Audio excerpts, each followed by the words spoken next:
तुर गया और मुहब्बतों वाले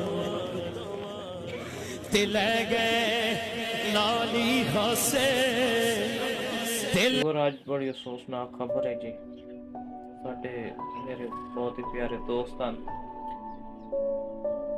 मुहम्मद आमिर अगर वीडियो होटल दे वगैरह से इकट्ठे होने जी ते उन्होंने वालिद साहब वफात पा गए जी। ते उन्होंने नमाज जनाजा जनाब 11:30 बजे जी। ते तमाम दोस्त दुआ करो उन्होंने मरहूम वास्ते, अल्लाह पाक जन्नत के आला मकाम देवे। ते सब प्यारे दोस्त ने सब फैमिली ने बहुत खुशकिस्मती घड़ी है जनाब। ज़्यादा पढ़ते हैं साढ़े 11 बजे